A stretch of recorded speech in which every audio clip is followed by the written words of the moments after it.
client and also the marketing for our master members. Uh, when we have our monthly meetings, we tend to start with a broad topic of interest to everybody.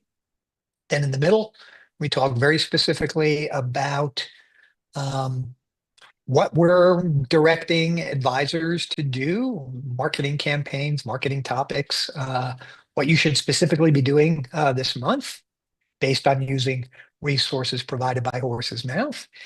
And then we get into a little Q&A at the end. So Devin, I'm going to throw it over to you. Good to see you again. Thanks. Thanks, Sean.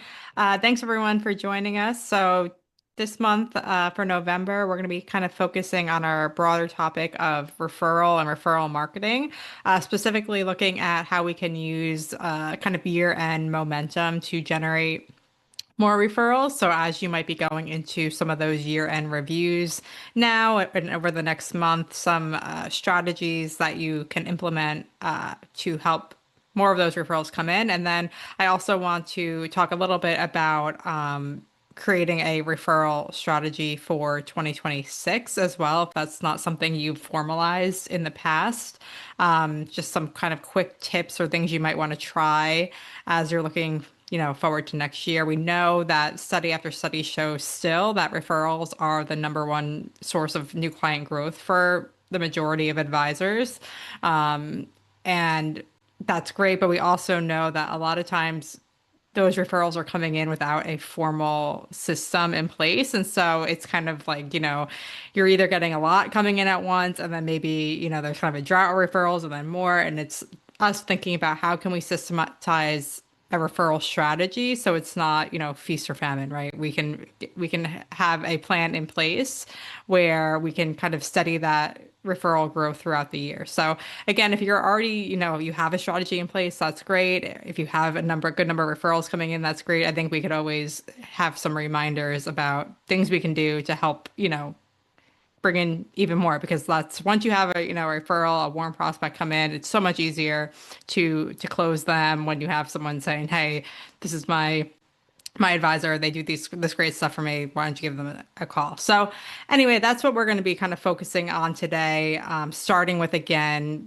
we're in year-end reviews right now. You might have a ton of meetings on your calendar. What can you do to make the most of those meetings, to bring in more referrals, bring in more business before the end of the year, hit those growth goals, all of that.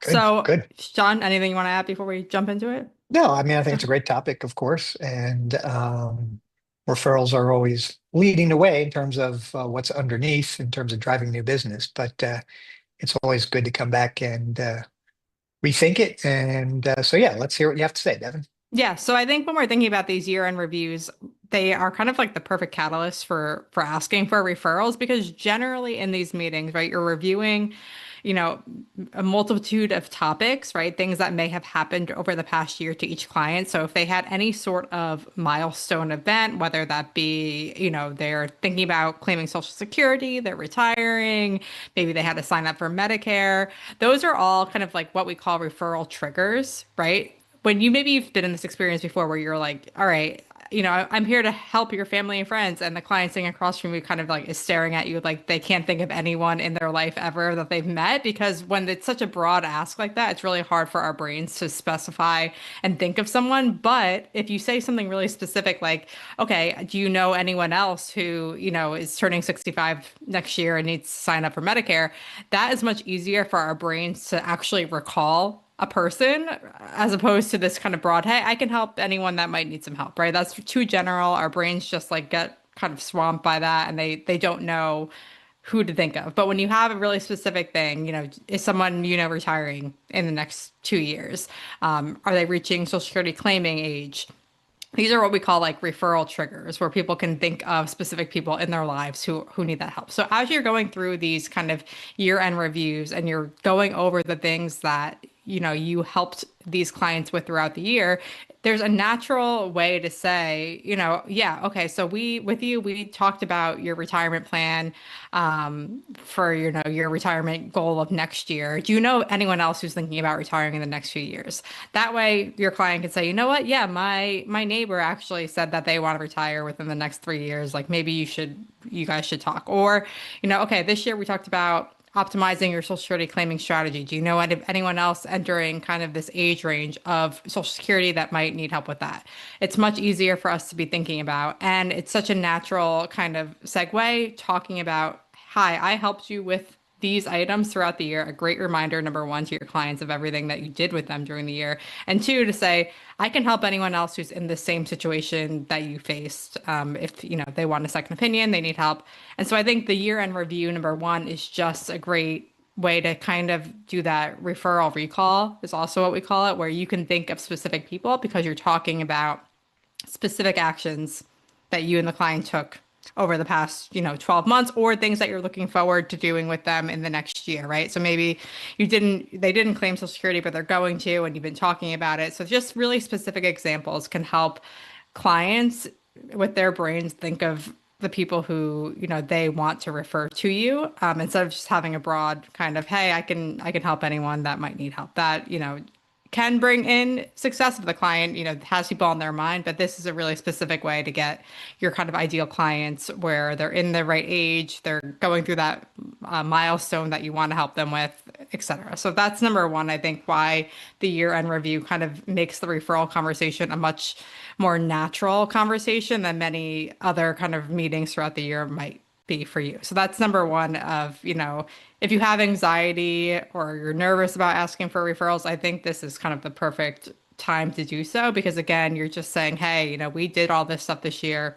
Who in your life also needs help with that? And it comes again, you're coming from a place of, service, of value that you're giving your clients. It doesn't come across as you're just like looking for business. It's coming across as, hey, we're in this season of gratitude. Let me know who I can help in your life that might need help with these same items that we talked about this year.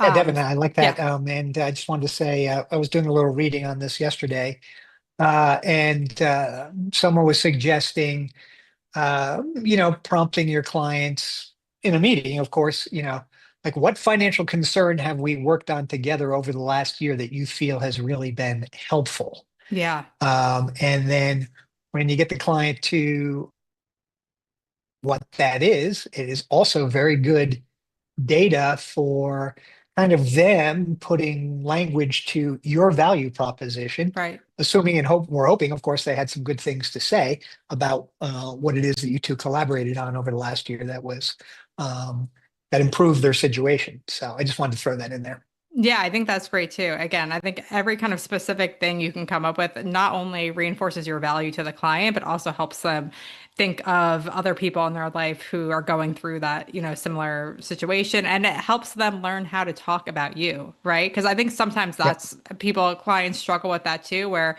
they might want to make the introduction to a family or friend, but they don't know how to say anything other than, oh, this is my financial advisor, and you can talk. And maybe that's not doing Right. enough for the prospect. But if they can say, yeah, my advisor here helped like totally changed how I'm thinking about my estate planning. And, I know you've been talking about that. And it helps, again, like you were saying, it helps the client understand the value you're providing and learn how to talk about what you provide for them and explain that to other people, which I think is such a crucial part in the difference between a general referral and like a good referral that's coming in ready to do business because they understand what you're all about and your value proposition and all of that.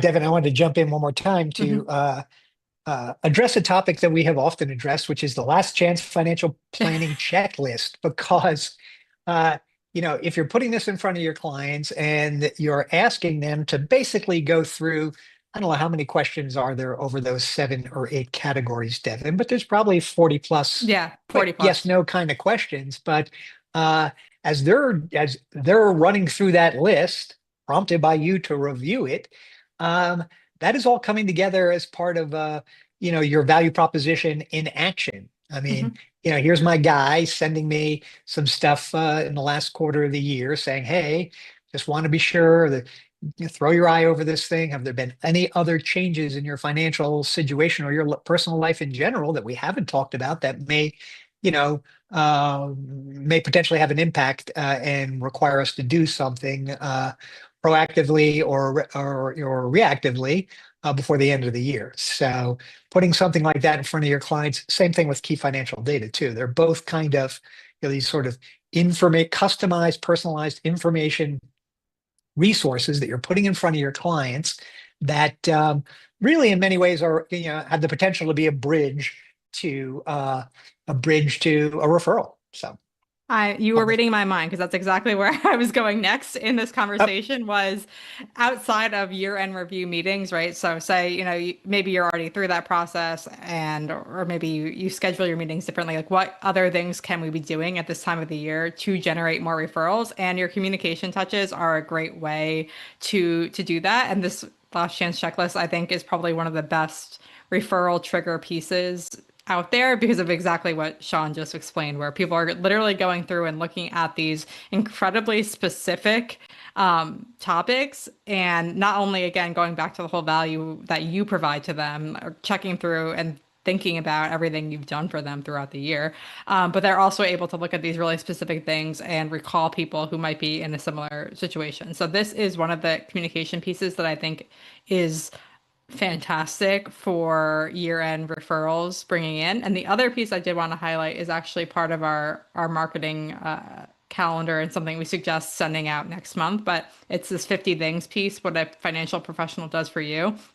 This is kind of like your brag sheet, I think, where you can send this out and it's just kind of this reminder at year end of like all the different areas that you help your clients with. And this is a piece that we recommend. Number one, because I can't tell you how many stories we've heard over the years of advise clients coming to an advisor and saying like, hey, I had no idea that you could help me with caregiving or college planning, and it's all this stuff that you've probably been talking to them about for years, but like because it wasn't specific to them at that time, it just kind of went right over their heads and they don't have any recollection of that being available to them. So it reminds them of all like the services that you offer and everything that you do in this kind of like nice brag sheet. But also, I think this is great for that referral trigger too, where you're saying, oh, they're reading through this and saying, oh, yeah, like, my brother really needs help with his RMDs. Like, his IRAs are a mess. Like, I don't know what to do about that. And this is a great way, again, to read through this and help people think of specific people.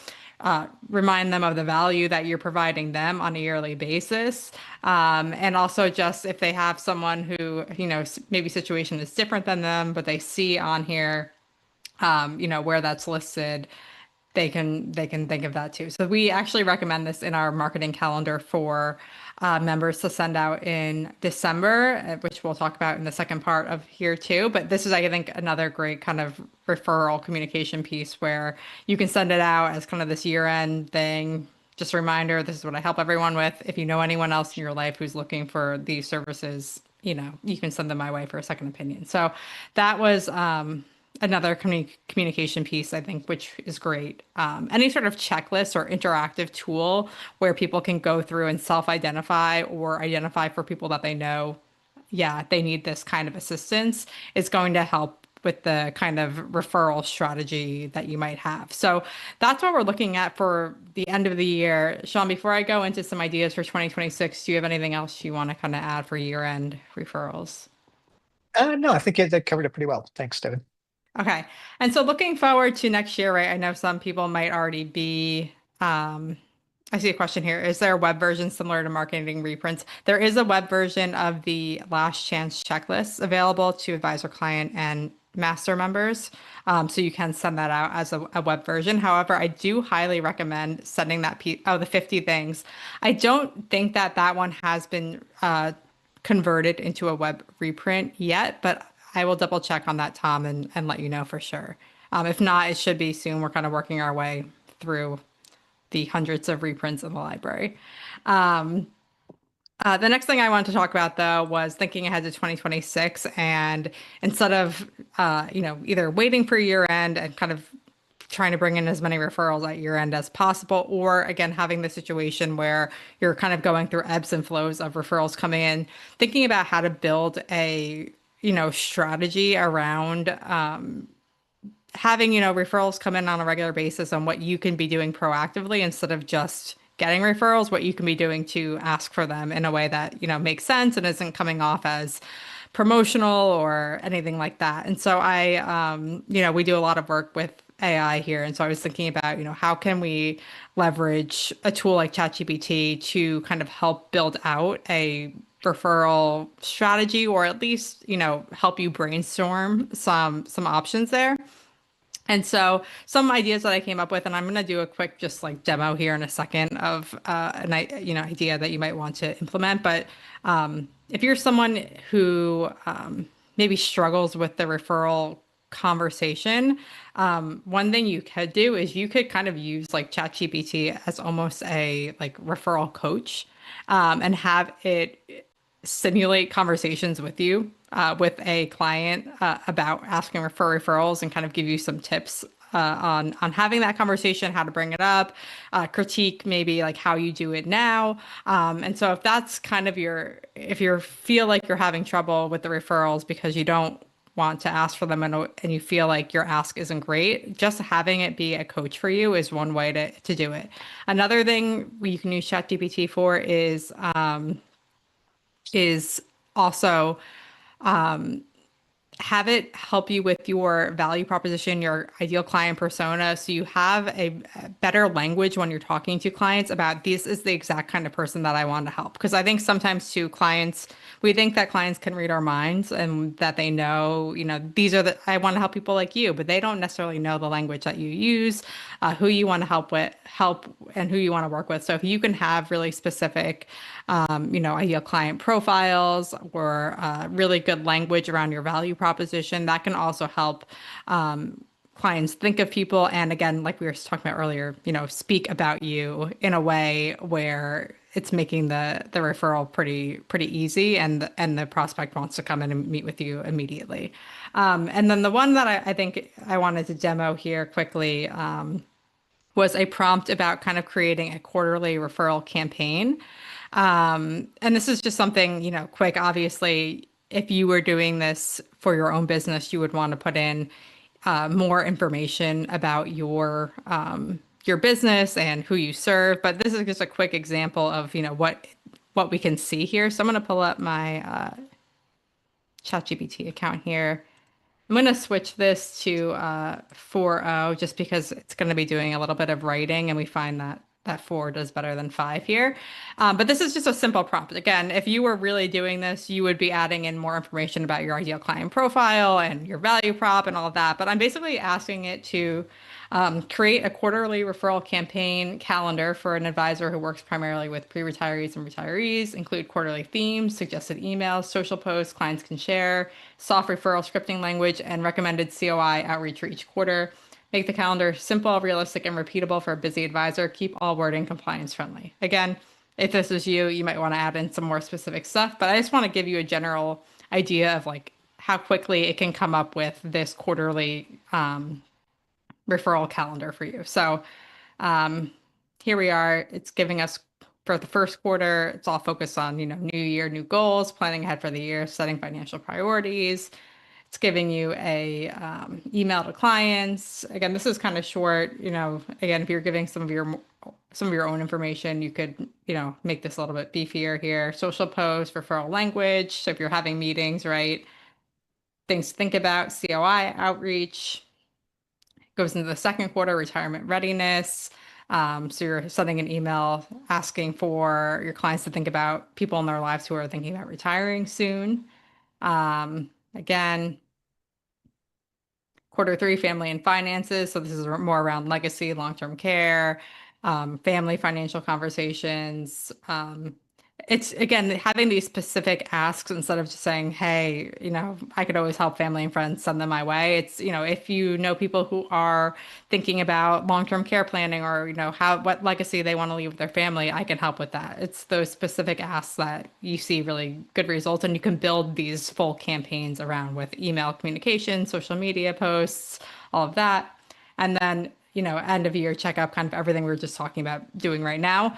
But this is stuff you can put in your, marketing calendar for the year and have these referral actions that you're taking every few months, instead of just kind of hoping referrals come in or kind of haphazardly throwing together an email to send every once in a while to ask for referrals. So again, if you were doing this, for your own strategy, you would want to add in some more details about what you're doing. But I just wanted to give kind of a quick overview of how in just a few minutes with working with AI, you can kind of create, a draft of a referral strategy that you can implement pretty easily for the year. So that was just something that I wanted to do looking forward to 2026, if that's, something you're interested in, having a more formal referral strategy for the year. Devin, I just wanted to jump in and mention, to those who are on the call who are master members, you will be automatically, as a master member, you'll be a member of our AI for Advisors Pro website, which will be launching by the end of the month or beginning of December. We'll be interacting with people before then. But we're definitely one of the first things we're going to be doing is stepping through, looking at your value proposition, which I feel like is something that people look at once early on in their career and then kind of put it aside and don't give it much thought because they get too busy, so on and so forth. And we've got a fantastic tool that will step you through evaluating your existing value proposition and or creating a fresh one for you. And likewise, the ideal client personas. Again, a critical thing that prior to AI, you'd have to spend a lot of time really pulling together a useful and robust ideal client profile. Um, and now with AI, you can get very good draft ideal client personas that you can look at and tell right away because you know your clients better than AI, whether it's spot on or not. And when you have a developed, actually a cache of ideal client personas, probably three that represent varying types of clients. And then when you have those ideal client personas with your upgraded value proposition, they can be put to use. First of all, you can load them into ChatGPT and they can be put into the permanent memory of it or the temporary memory of it, however you choose to view that. And when you are engaging in additional marketing campaigns, marketing ideas like the referral campaign that Devin was just mentioning, uh, your AI model knows intimately your existing ideal client persona and your value proposition. And the things it says, the things it recommends will be much more spot on. So I just wanted to give master members on this call a heads up that we'll be getting into that in the next few weeks. I think we basically, Devin, we should use this opportunity in January and February to lead the people through that program with, getting their marketing campaign set up for Mhm. 2026. And, so Yeah. it's something we're talking about all the time. 75% of advisors don't go into the year not without a written marketing strategy. The ones who do are very achieve a lot. And so we want everybody to have a written marketing strategy for 2026. AI can really help you a lot with that. And when that marketing strategy is informed by an updated uh, value proposition and ideal client personas, you're just going to be um, sitting a little more pretty than you were beforehand. So back Yeah, to you, it's Devin. huge. It's totally huge. Having that specific, stuff about your business and who you serve is, going to differentiate you in a way that is hard to replicate without, the power of AI there. I think people will be amazed that, Yeah, once you right. have that specific stuff in there, that with the amount of stuff that you can do around your marketing in just a few minutes. So yeah, Especially I'm if you looking haven't forward thought to about your that. ideal client in Yeah. a long time. Yeah. So, yep. Okay, great. So that kind of is the end of our referral conversation here, our broad topic about that. And next we get into kind of our specific actions for the month of November and December. So I'm gonna again share my screen here and just pull up the uh, advisor client marketing calendar here for us to take a look at. So right now we are in November, and each month we come out with a theme. We build our communications and our marketing around those themes. So each month you're talking about a different financial topic with clients and prospects. You're sending out communication touches on it. You're possibly doing a workshop in some way on it. We want everything to go together really nicely. So the theme for November is long-term care planning. The article reprint is how to pay for long-term care, 8 strategies. We talked a little bit about this last month in our meeting, but again, this is a great piece to send out that kind of goes through the different options when it comes to paying for long-term care, when people should start thinking about it, how to have that discussion as a family. So, if you're looking to talk to the kids about this with, your clients, this can be a great kind of intro piece to get everyone together and make a meeting about that. Understanding, what's included in that cost, knowing how to pay for it. This all kind of is covered in this piece here, which you can send out now if you have not already. Just a good piece for people who are kind of thinking about that next phase of life. Last chance checklist is our handout for November. I think you've heard us talk about that enough, so I'm not going to show it to you again because we just looked at it earlier. But if you haven't sent it out, please take a look at the campaign. It really is one of the best pieces to be sending out in year end, and advisors who do send it out on a regular basis have great success with it. So I won't bore you with that, but that's there. We also have the client action webinar that goes along with it as well. Looking forward to December, it's all about year-end planning. Our article reprint for the month there is 5 year-end strategies for charitable giving. This goes through, tax efficient ways to be giving to charities at the end of the year. So if you have clients or prospects who are charitably inclined and are thinking about how that's going to impact their taxes, this is a great piece to be sending out. Also for the month of December, we have the 50 things piece, which I was just showing you before right here. Again, kind of just like a humble brag sheet that you can send out at year end. And then also I did want to mention preliminary key financial data for 2026. We do have a preliminary version that is live and ready for you to download. We did just receive the IRS retirement numbers today, and so that will be getting updated with those in the coming days. It was a little late because of the shutdown. It usually comes out November 1st. It just came out today. But we do have those. It will be getting updated. We still don't declare things final. We're still waiting on Medicare numbers. And even after that, we kind of wait until we're confident that no changes are going to be implemented. But for December, it's not a bad idea to send out the preliminary version and just let clients and prospects know, hey, I'm on top of this. There's a lot of changes that have come in the past few years from Secure Act to OBBA, TCJA, like all of this stuff has happened. There's so many numbers to think about. Me as your advisor, I'm on top of it. And I'm just sending you this piece to let you know of what, the picture might look like next year. Most clients aren't going to look at this closely and care about it, but they like to know that you are looking at it for them and you know what's going on, so they don't have to necessarily worry about that. Of course, everyone has the 1 or 2 clients who loves looking at these numbers and will take a look at it, and that's great too. But just giving them the peace of mind that you're on top of these numbers, you're thinking about it already, gives your clients kind of that confidence that they don't have to worry about every tax bracket and knowing what all those numbers are. So we recommend sending that out in December as just kind of a heads up. And then in January, you can kind of launch into your full final key financial data campaign that, includes a webinar that goes along with it. We have hard copies, PDFs, web versions of all of that. And you can kind of implement that full campaign come January. But this is just kind of a quick intro for clients and prospects. So that's where we're looking at now through the end of the year. And because I anticipate that we're getting this question, we should have the 2026 calendar up within the next week or two. We're just finalizing it now, but if you're looking to say, hey, I want to get my marketing in place for 2026, what are the themes going to be? That is coming very soon. So we'll be sure to let you know when that's up and live, but keep an eye out for it. So that is what we're looking at for November and December, and heading into 2026, which is hard to believe, but here we are. It's November 13th. So that's what we're Yep. thinking about Yep. for marketing through the end of the year. Yeah, Devin, I Anything? just Yeah. wanted I just wanted to mention, as with key financial data, same with last chance financial planning checklist.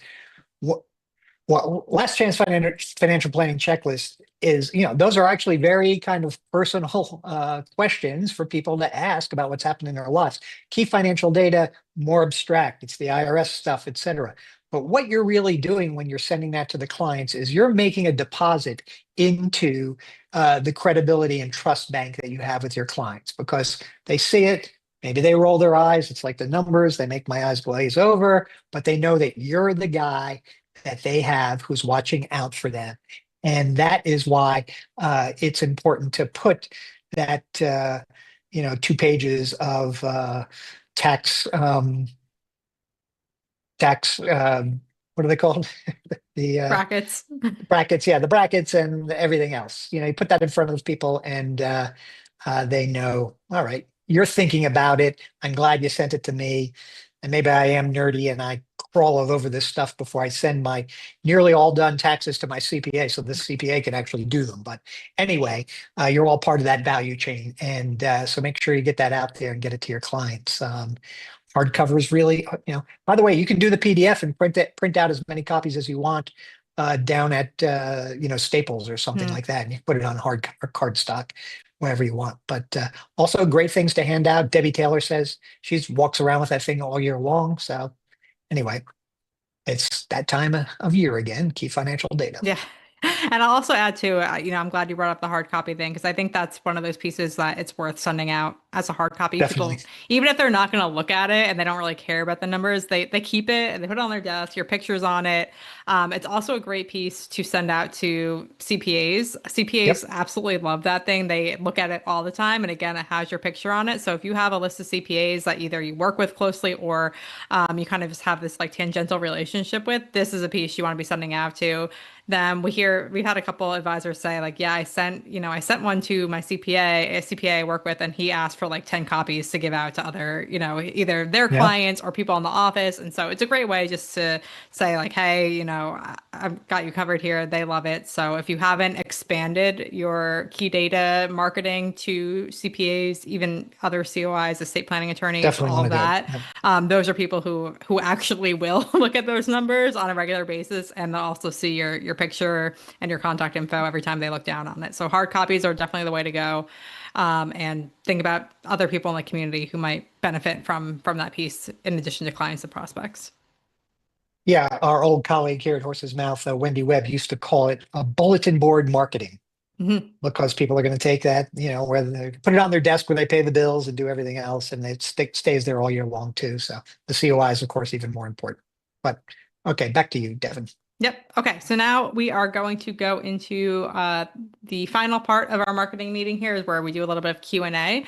So our first question for the month was, I want to start a newsletter or blog, but I'm already stretched thin. What's the minimum viable approach that actually moves the needle? I can kind of answer this first, and then John, if you want to chime in, Okay. Yep. go ahead.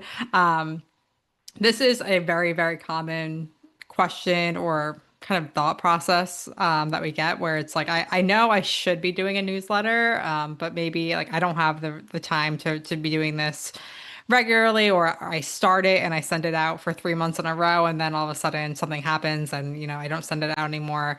And that's like a super, super common kind of issue or problem that I think a lot of advisors face. So a couple of things I want to mention here. Number one is before you start this, whether it's a newsletter or a blog, and I think I would say focus on the newsletter. And if you do write a blog, just make it into a newsletter.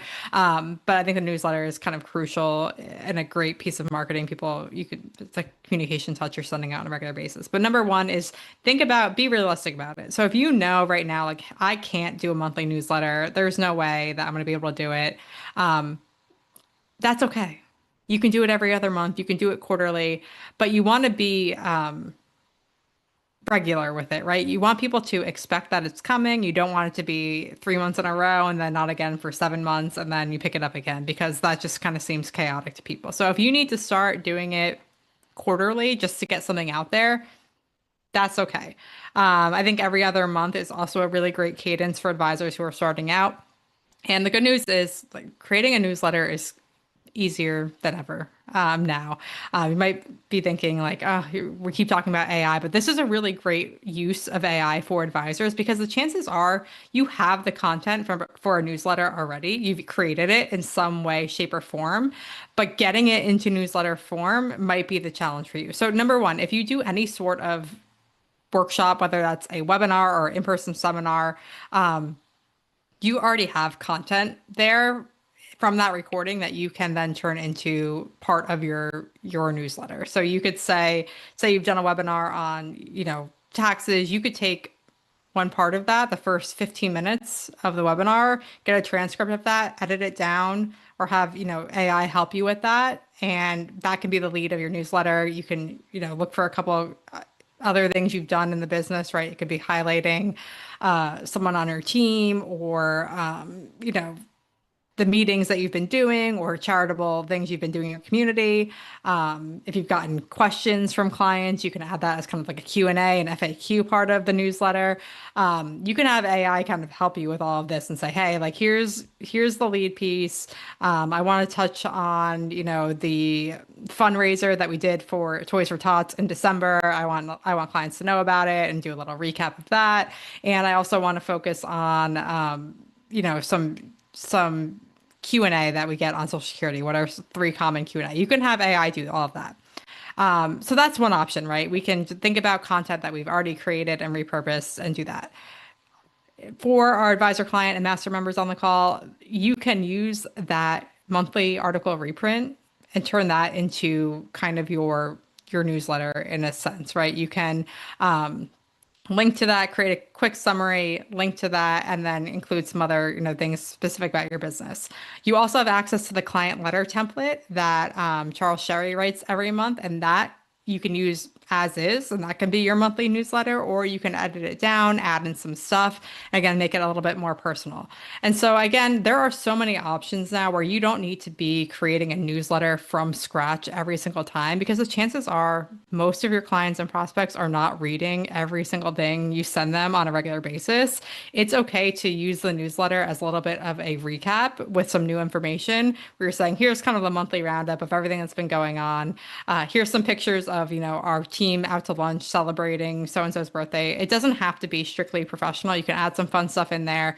To do that. Also, I see a question in here about a short newsletter that's video based, something like 2 to 4 minutes. I think that's another great option too, right? You can totally record yourself talking about, whatever financial topic you want to talk about, whether it's the markets that month or you want to talk about something like taxes, new legislation. Record a quick video. We know that video newsletters and video emails in general have a higher open rate than emails and newsletters that don't have videos in them. I think only tips I would include there is in addition to the video, I would include either a transcript or kind of a bullet point summary of what's covered in the video. Not everyone's going to sit there and watch it, but if they can look through and see the topics that are covered and something that's super relevant to them, they're probably going to click play and watch the whole thing. But if you just send the video without any, additional context or a way for people to quickly skim what it's about, you might miss some viewers there, but I think a video is a wonderful option for a newsletter. You can, again, use that video then on your website, on social media. You can repurpose that content so it's not just a newsletter, it's all this other thing, all these other pieces of marketing as well. So I think that's a really great idea. And there certainly are advisors out there who are doing, video newsletters. I'm on a lot of advisors' newsletter lists, and I see a handful come in on a regular basis that are, have videos included in them. Yeah, Devin, there's one other thing about the email newsletter that I wanted to mention because it kind of struck me when somebody who I follow made this observation recently. Um, you know, I was involved in the internet practically from its start. Shortly after Al Gore invented it, I was playing around with it. And so we had web pages, then we had email newsletters. And for a long time, there weren't any algorithms. There wasn't Facebook. There wasn't Google. Okay. And so people received the email newsletter. And then over the years, the algorithm has taken over. And somebody was pointing out recently that your email news that isn't controlled by the algorithms anymore. You're the one controlling it, okay? And that is an argument for being regular about it and having an email newsletter and making it regular, whether it's weekly or monthly. Quarterly, I'm not so keen on. I think that advisors ought to do at least monthly. And as Devin said, AI really can help out quite a lot there. But the other key thing to keep in mind is that, yeah, people don't hear from you that much, and it's not controlled by the algorithm. So it's Mhm. kind of unique in that way. So um, if you're not doing it, put that on your list for things to try and improve in 2026. Yeah, that's so true. Okay, our second question for the month is AI going to replace the need for hiring a marketing person, or should I still be looking to bring someone on staff? Yes, I think you want to bring somebody on staff because AI is powerful, and the advisor is the classic profession of too many hats, not enough time. Marketing often has been shunted to the back of the line and often doesn't get done. When you have marketing assistants, they're also probably wearing other hats as well, and they're getting out the sort of bare minimum posting on Facebook and LinkedIn, whatever the case may be. Uh, and now that you have AI and you have a marketing person, you can get well beyond the basics and really start to have a genuine strategy where your marketing person is using AI as an augmentation of their own intelligence, their own skill set, coupled with yours, and you can spend time uh, with all the things we discussed earlier about your value proposition, your ideal client persona, a message platform, and how all this feeds into everything about your brand voice to manage the way in which you manage your interactions with your clients, the way in which you communicate. And so, you know, we're not recommending anybody be AI first, meaning not hire anyone. We're going to let AI do it. We're recommending that people be AI forward, that you see this technology coming along has tremendous potential. Get the training, learn how to do it, and you and your new marketing assistant can have a greater, more in-depth and important strategic conversations that AI will then help you convert into tactical next step actions. Okay. And that's what marketing has always been to me. It's an action that you're taking. You're sending something out and stuff comes back, and it comes back in all sorts of different ways over time. That's why it's also so important to be regular about getting that non-algorithm driven email newsletter out to your clients. So that would be my answer to that, Deb. Yeah, totally. I think a marketing person plus AI gives you a marketing team, but you need that person to, be involved in that process, whether that's prompting or also, taking what the output is from AI and making it better and for your firm and your voice and making sure it fits everything. So, you can kind of get with a marketing person and AI, you can have a full marketing team, but you need that human to be in charge of what's going on there. So, totally agree there. Definitely. Yep. Okay, I think We that's got a it. question, Devin. Mark Rogers asked, is anyone doing a short newsletter? That is a video based. Yeah. Okay, right. Uh, Okay, Mark. Um, yeah, I think sure. Listen, y- here's the thing. You're asking a video-based newsletter, something like 2 to 4 minutes. Is that a good idea? And I'd say the answer to that is absolutely yes. I've mentioned before an advisor from Fredericksburg, Maryland, named Karen Coyne, who has an excellent podcast. And when I saw she was doing this, I interviewed her, and she made the point that the reason I'm doing the podcast is because I want my clients to hear my voice and see my face in between our regularly scheduled meetings. It keeps me more present. And anybody who's ever done any sort of outbound media knows that your audience that's consuming what you're creating on a regular basis, you may meet them face to face for the first time. They feel like they know you and have a natural uh, connection with you, and you're just like, yeah, I don't know this person from Adam, but that person feels like they know me quite well because they've been reading my columns or listening to my podcast or watching my videos for a long time. So I think a short video based newsletter message to your clients is an excellent idea.